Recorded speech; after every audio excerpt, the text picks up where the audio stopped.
참 과부로서 외로운 자는 하나님께 소망을 두어 주 야로 항상 간구와 기도를 하거니와 향락을 좋아하는 자는 살아있으나 죽었느니라. 아멘. 이제 정주영 목사님께서 나오셔서 하나님께로 더 가까이라는 제목으로 하나님의 말씀을 전해 주시겠습니다. 살아계신 하나님, 오늘도 우리를 수요 저녁 예배로 불러주시니 감사합니다. 연약하고 부족한 종이 하나님만 의지하고 단위에 섰습니다. 모든 것을 십자가 뒤로 감추어 주시고 오직 성령만이 역사하사 하나님의 거룩한 말씀만을 태어나게 하여 주옵소서. 걸어가신 예수님의 이름으로 기도드립니다. 아멘. 오늘 본문을 읽으면서 갑자기 과부에 대한 말씀이 나와서 조금 갸우뚱하셨을는지 모르겠습니다. 그렇지만 참 과부로서라는 문구를 잠깐 한편으로 젖혀두고 그 다음부터 읽어볼 필요가 있습니다. 외로운 자는 하나님께 소망을 두어. 보시다시피 이 말씀은 1차적으로는 과부에게 주신 말씀이지만 본질적으로는 외로운 모든 이들에게 주신 하나님의 말씀입니다. 그런 면에서 과부는 외로운 사람 중에 대표적인 대상이라고 할 수 있겠죠. 요즘도 과부는 참 외로운 사람입니다. 정서적으로도 그렇고 육체적으로도 그렇습니다. 하지만 초대교회 시대의 과부는 그 정도가 아니었습니다. 그래도 현대 여성들은 살아갈 수 있는 방법이 많이 있잖아요. 그러나 그 당시에 여인이 홀로 되면 살아갈 수 있는 길이 막막했습니다. 그녀의 외로움이라는 것은 단지 정서적인 외로움만이 아니라 어떻게 살아가야 되지? 경제적인 외로움. 내가 어떻게 내 목숨을 부지하지?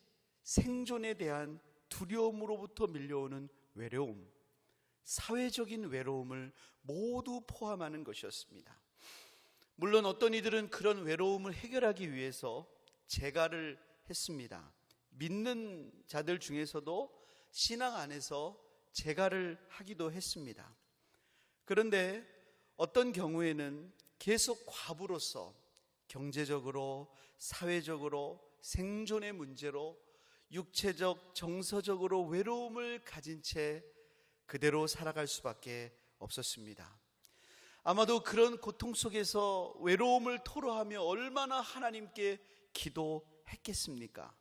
그런데 하나님께서 그 상황을 딱히 변화시켜 주시지 않는 겁니다. 왜 그렇게 하셨을까요? 여기에는 특별한 하나님의 목적이 있다는 것입니다. 그렇게 외로움을 허락하시고 남겨두신 이유가 있다는 것이지요. 첫 번째로 무엇이라고 말씀합니까? 우리 한번 5절 상반절을 한번 읽어보겠습니다. 5절 상반절 시작. 참 과부로서 외로운 자는 하나님께 소망을 두어. 여기까지입니다. 첫째로는 하나님께 소망을 두기 위함입니다. 하나님께서 우리에게 어떤 외로움과 상실을 허락하시는 이유는 그 외로움과 상실로 말미암아 우리가 우울하고 비참하게 살도록 하시기 위함이 아닙니다. 오히려 하나님께 소망을 두게 하시기 위함입니다. 현대의 그리스도인들은 일주일에 단 몇 번도 하나님을 깊이 생각하지 않는 경우가 많습니다. 여러분들은 어떠신지 모르겠어요. 이 자리에 오신 여러분들은 한 주간 동안 하나님을 얼마나 깊이 묵상하시는지 모르겠습니다. 하지만 많은 그리스도인들은 그렇지 않고 살아가요. 왜 그런 줄 아십니까? 우리의 눈과 마음을 빼앗는 세상의 것들이 너무 많기 때문에 그렇습니다. 그런 것들로 마음이 가득 차 있어요. 그러니까 하나님께 마음을 둘 여지가 없는 것입니다.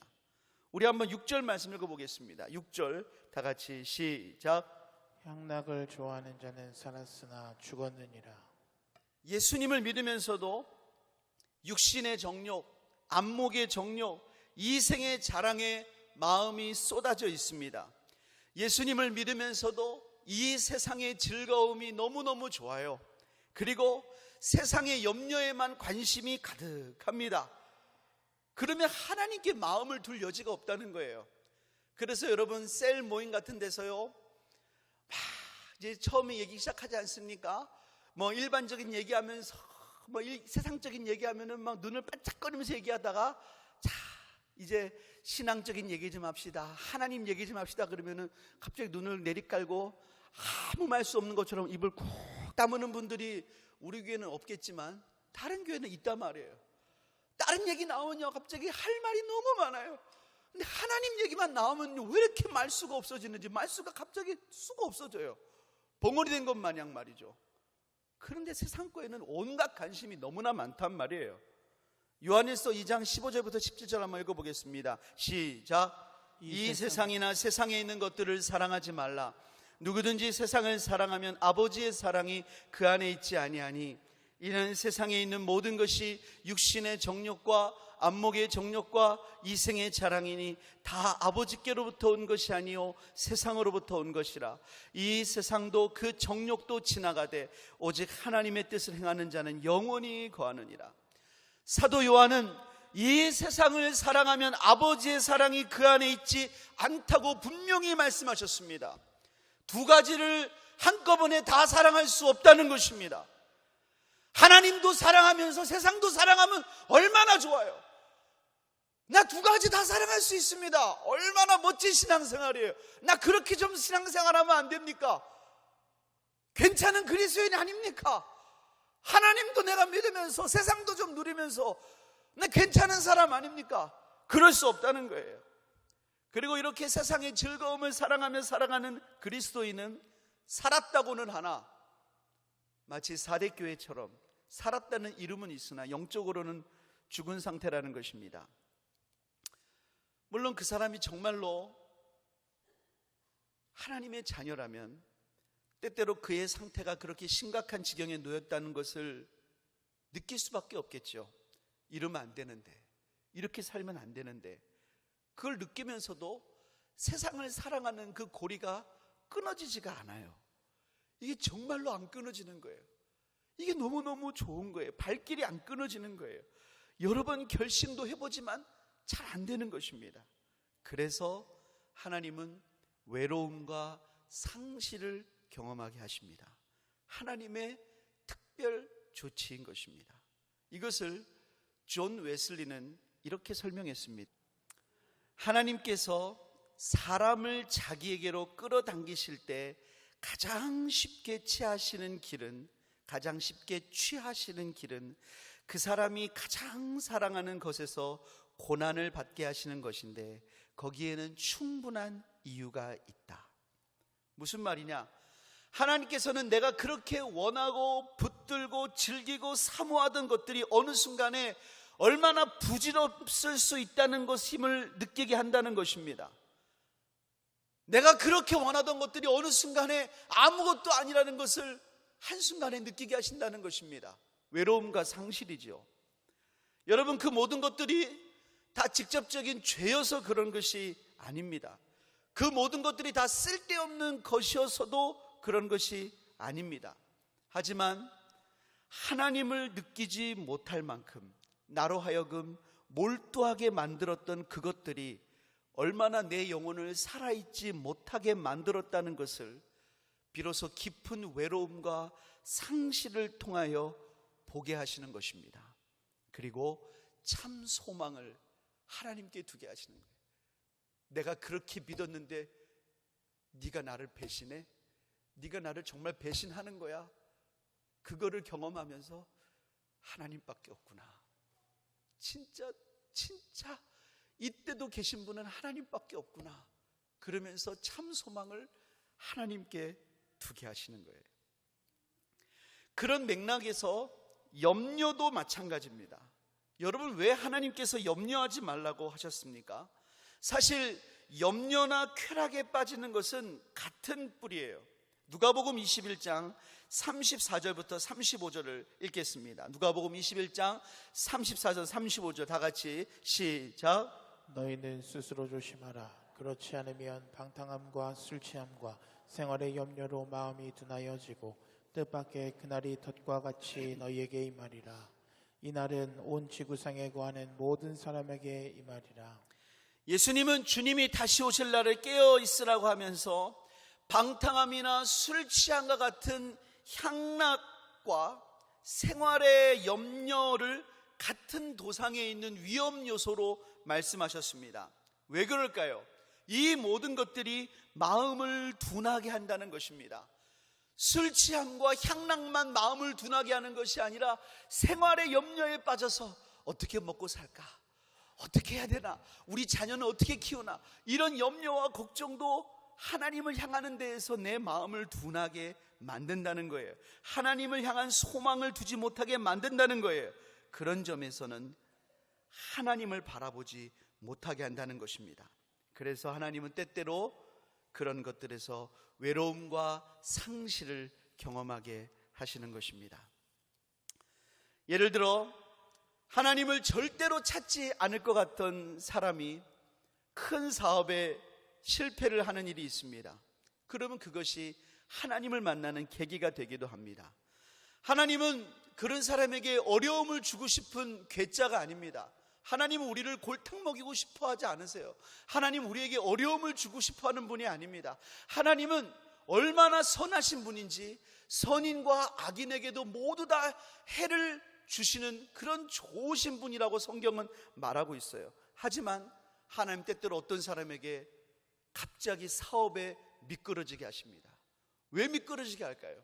돈이 전부인 줄 알았는데 그 전부였던 돈이 한순간에 날아가면서 돈보다 귀하신 하나님을 만나게 되는 것입니다.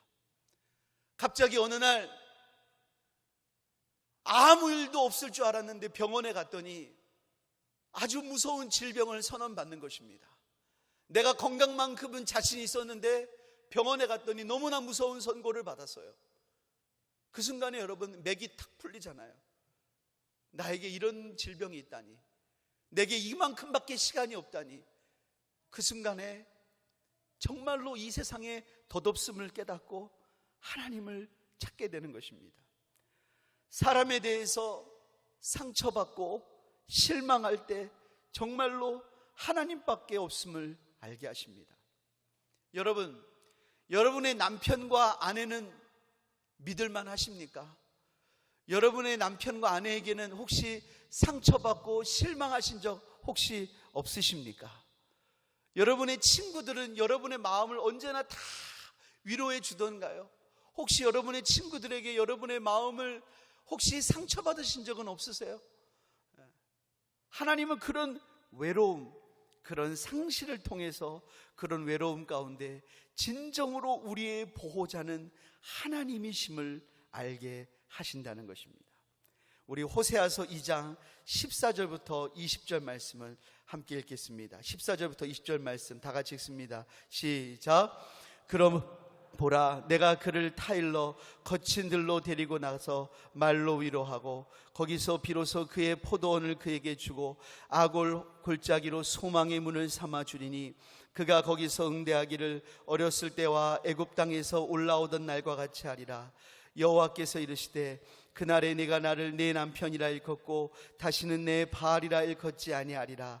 내가 바알들의 이름을 그의 입에서 제거하여 다시는 그의 이름을 기억하여 부르는 일이 없게 하리라. 그날에는 내가 그들을 위하여 들짐승과 공중의 새와 땅의 곤충과 더불어 언약을 맺으며 또 이 땅에서 활과 칼을 꺾어 전쟁을 없이 하고 그들로 평안히 눕게 하리라.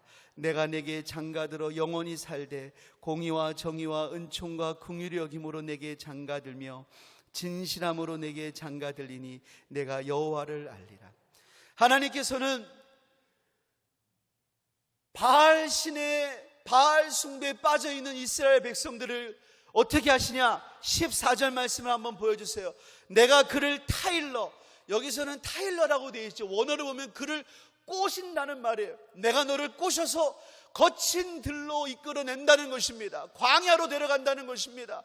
고난의 땅으로 데려가신다는 것입니다. 내가 너를 다시 광야로 끌어갈 것이다. 15절에 보면 내가 거기서 너에게 아골 골짜기를 만나게 할 거야. 아골 골짜기는 환난의 골짜기입니다. 거기서 내가 소망의 문을 삼아 줄 것이다. 내가 거기서 너를 다시 내가 너의 소망이 될 것이다. 그러면 그때 네가 나를 바라볼 때 애굽 땅에서 올라오던 날과 같이 하리라. 너가 애굽에서 출애굽할 때 나에 대한 첫사랑이 있었잖아. 네가 나를 향한 첫사랑을 회복하게 할 거야. 그러면 16절, 그때에는 네가 나를 내 남편이라 일컫고 다시는 내 바알이라 일컫지 아니하리라. 네가 나를 잃어버리고 바알을 하나님이라 섬기던 그 어리석은 행동을 다시는 하지 않을 거야. 17절, 내가 바알들의 이름을 내 입에서 다 제거해 버릴 것이다. 그리고 19절 보니까 내가 내게 장가들어 영원히 살되 공의와 정의와 은총과 긍휼이 여김으로 내게 장가들며 진실함으로 내게 장가들리니 내가 여호와를 알리라. 하나님께서는 바알신을 섬기면서 포도주에 취하고 배가 불러서 배가 부르고 등이 따신 이스라엘 백성들을 뭐라 그러냐? 내가 너의 풍요함을 끊어버리겠다는 거예요. 내가 너의 배부름을 끊어버리겠다는 거예요. 그리고 차라리 너를 끌고 광야로 다시 나가버리겠다는 거예요. 광야로 가서 너로 하여금 아골 골짜기로 데려가겠다는 거예요. 환난의 골짜기로 데려가겠다는 거예요. 그래서 너로 하여금 차라리 그 외로움을 경험하게 하고 그 상실을 경험하게 하고 거기서부터 다시 내가 너의 소망이 되어주겠다. 그리고 내가 다시 너를 출애굽시켜주겠다. 그리고 내가 다시 너에게 첫사랑을 회복시켜주겠다. 그리고 내가 다시 내 남편이 되어주겠다. 내가 다시 너에게 공의로 장가들고 은총으로 장가들고 의로 장가들고 화평으로 장가들고 영원히 장가들겠다. 내가 네 남편이다. 다시는 네 남편을 바알이라고 하지 마라. 나는 너에게 외로움을 주어서라도, 나는 너에게 상실을 주어서라도 나는 네 하나님이 되겠다 라고 말씀하시는 것입니다. 하나님은 이 세상에 취해서 이 세상의 소망을 두고 있는 우리에게 하나님은 때때로 그것들을 끊어버려서라도 우리에게 깊은 외로움을 주셔서라도 하나님을 소망으로 찾게 하시는 것입니다. 두 번째로, 하나님께서 우리에게 외로움을 허락하시는 것은 깊은 기도로 부르시는 것입니다. 우리 한번 5절 말씀을 다 같이 읽어보겠습니다. 5절 시작. 참 과부로서 외로운 자는 하나님께 소망을 두어 주야로 항상 간구와 기도를 하거니와. 외로운 자는 깊은 기도로 부르시는 것입니다. 깊은 기도를 하는 사람은 특징이 있습니다. 고독을 아는 사람입니다. 가벼운 사람은 절대로 깊은 기도를 할 수가 없습니다. 모세는 장막을 취하여 기도의 처소로 삼고 진 밖으로 멀리 떨어뜨려 놓았습니다. 우리 한번 민수기 33장 7절을 읽겠습니다. 민수기 33장 7절 다 함께 읽습니다. 시작. 모세가 항상 장막을 취하여 진 밖에 쳐서 진과 멀리 떠나게 하고 회막이라 이름하니 여호와를 앙망하는 자는 회막으로 나아가며. 이 회막은 성막이 아닙니다. 이 성막이 만들기 전에 있었던 것입니다. 그리고 성막은 진을 치면 진 중앙에 있었습니다. 이것은 기도의 처소입니다. 특별히 이스라엘 백성들이 금송아지로 우상 숭배를 한 뒤에 이 내용이 나옵니다. 이 회막은 진 밖에 멀리 쳐놓았습니다. 여호와를 앙망하는 자는 이 회막까지 가기 위해서는 한참을 걸어가야 됐습니다. 진 밖으로 나옵니다. 진 안에서는 막 웃는 소리, 우는 소리, 떠드는 소리, 부산한 소리, 막 시끌벅적. 근데 기도하려면 거기를 나와야 돼. 그럼 그 소리가 점점 멀어지는 거예요. 나중에 이제 발자국 소리만 들리는 거예요. 처벅. 그러면서 하나님 만나는 준비를 하며 가는 겁니다. 그리고 회막에 가서 조용히 하나님께 기도하는 거예요. 하나님. 그리고 하나님의 얼굴을 구하는 거예요.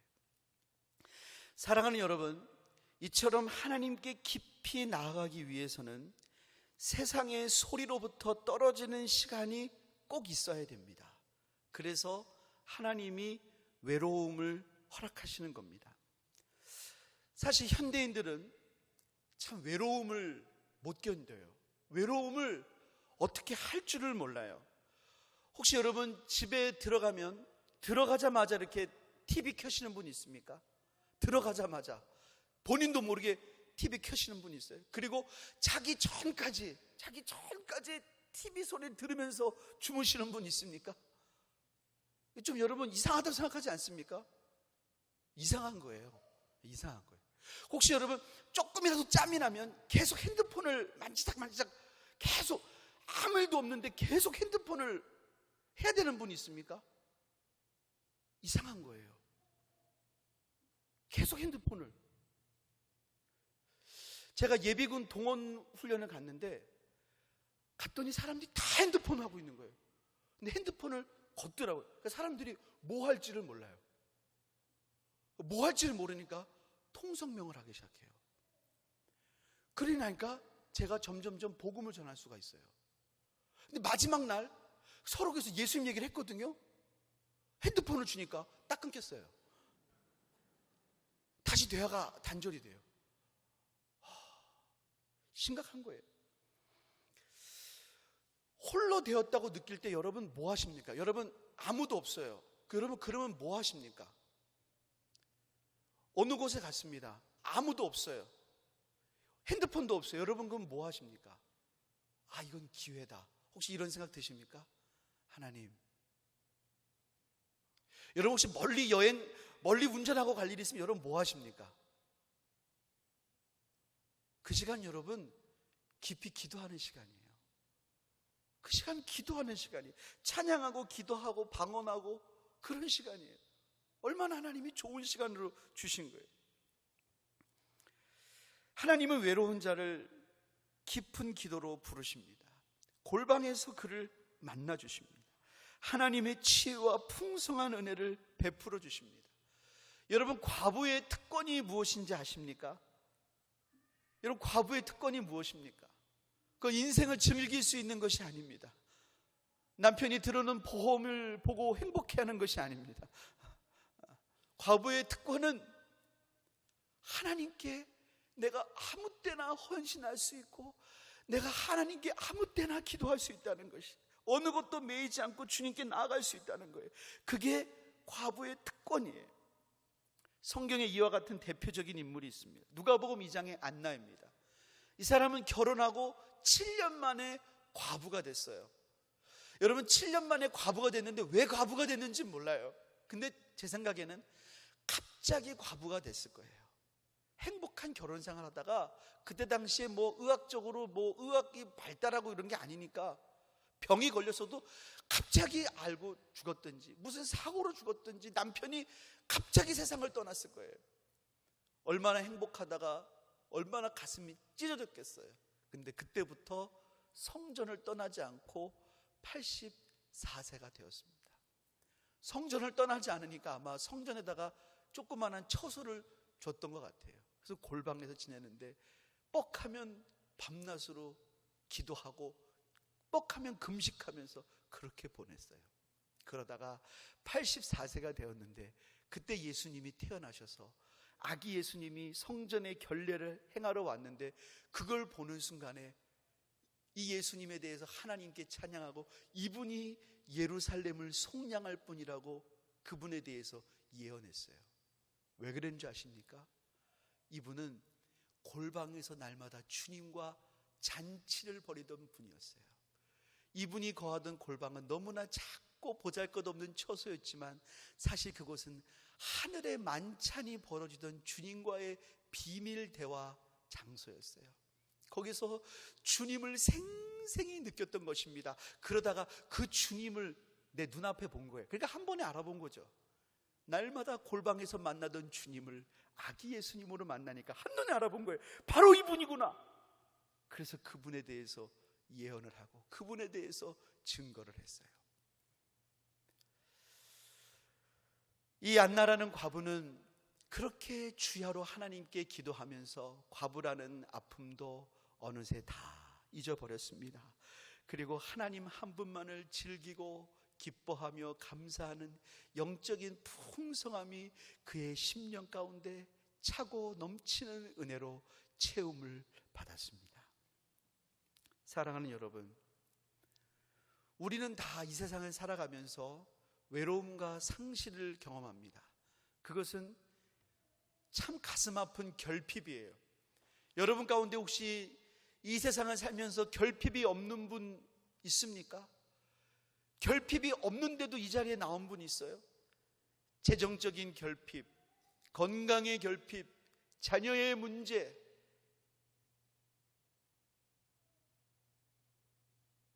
나의 컴플렉스의 문제, 학벌의 문제, 여러 가지의 우리의 결핍을 들고 하나님 앞에 나왔습니다. 그 외로움과 상실을 들고 주님 앞에 우리가 나왔습니다. 그러나 사랑하는 여러분, 우리가 그것 때문에 더욱더 하나님께 소망을 두시기를 예수님의 이름으로 축복합니다. 우리가 그것 때문에 더욱더 깊은 기도를 하시게 되기를 주님의 이름으로 축복합니다. 저는 그런 외로움을 느낄 때마다 부르는 찬송가가 하나 있습니다. 찬송가 291장인데 여러분 중에 아시는 분도 있겠지만 모르시는 분도 혹 있을지 모르겠습니다. 이 찬송가 속에 우리를 향하신 주님의 음성과 메시지가 담겨 있습니다. 그래서 이 찬송을 통해서 여러분에게 주님의 음성을 좀 들려주고 싶습니다. 이 시간에 우리 원지의 자매가 나와서 이 찬송을 특송으로 부르겠습니다. 부른 다음에 우리가 함께 좀 이 찬양을 나누면 좋을 것 같습니다. 우리 박수로 좀 맞이할까요?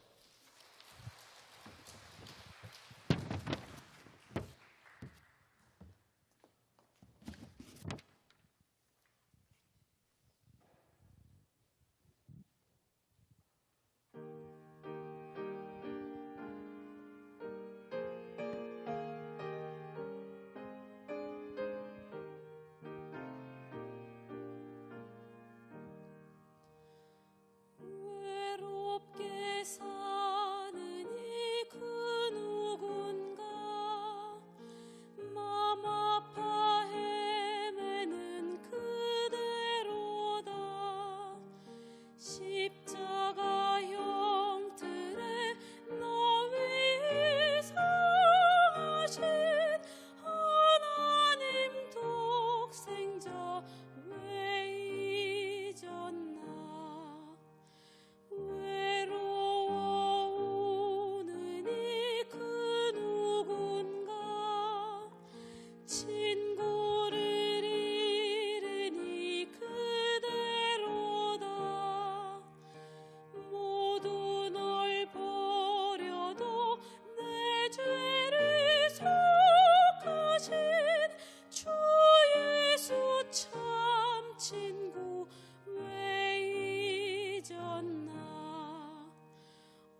우리 찬양을 감사합니다.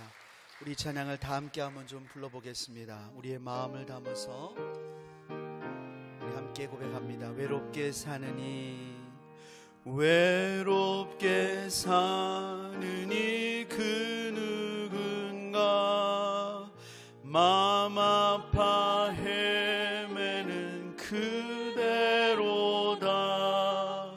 십자가 형틀에 너 위에 상하신 하나님 독생자 외이 오직 주 예수님 오직 주 예수님 널 돌보신다. 오직 주 예수님 널 사랑해. 손잡아 내 길 인도하시는 사랑의 주 예수 오 하나. 외로워 우느니 외로워 우느니 그 누구 친구를 잃으니 친구를 잃으니 그대로다. 모두 내 죄를 속하신 주 예수 참 친구 왜 잊었나. 할렐루야. 오직 주 예수님 널 돌보신다. 오직 주 예수님 널 사랑해. 손잡아 내 길 인도하시는 사랑의 주 예수 오 하나님. 사망을 이기신 능력의 주 내 곁에 늘 계심 왜 모르나.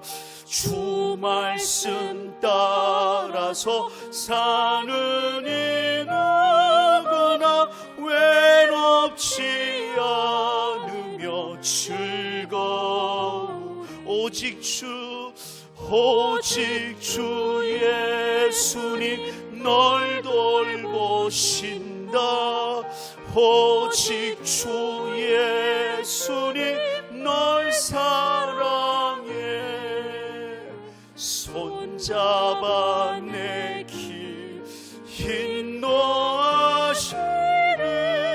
사랑의 주 예수 오 하나님. 우리 시간에 기도하겠습니다. 계속 반주해 주시고요. 하나님, 우리는 이 땅을 살면서 외로움과 상실과 눈물을 경험하지 않을 수 없습니다. 하나님, 때때로 우리는 그것 가지고 원망과 불평할 때만 많았습니다.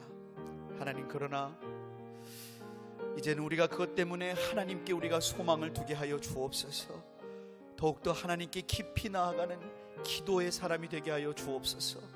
그래서 우리가 더욱더 주님과 연합할 수 있는 그런 은혜를 우리에게 허락하여 주옵소서. 이 세상이 다 떠나도 오직 우리를 돌보시는 주 예수님, 오직 주 예수님 그분만을 붙잡을 수 있는 우리가 되게 하여 주옵소서. 우리 말씀 붙잡고 이 시간 합심으로 기도하겠습니다. 오 하나님 아버지, 감사합니다. 하나님 아버지, 오직 주 예수님 우리를 돌보시는 줄 믿습니다.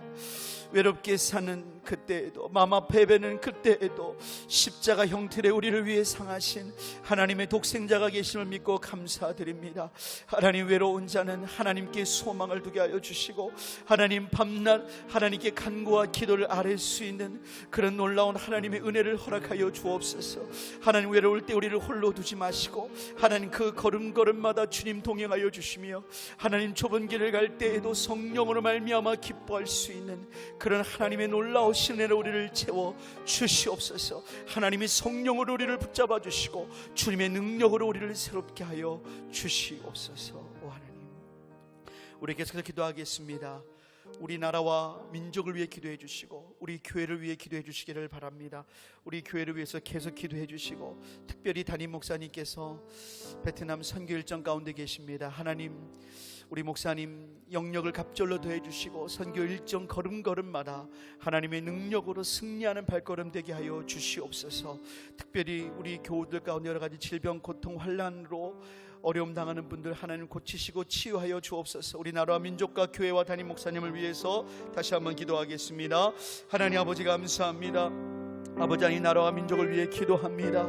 하나님, 평화통일, 복음통일, 선교 한국되게 도와주시고 하나님, 이 나라를 통해서 하나님의 거룩하고 복된 듯이 이루어지게 하여 주옵소서. 하나님, 반만년 역사 가운데 복음으로 말미암아 여기까지 부흥케 하시니 감사합니다. 하나님의 뜻이 온전히 이루어지는 복된 나라가 되기를 소원합니다. 하나님 아버지, 역사하여 주시옵소서. 하나님 아버지, 영광받아 주시옵소서.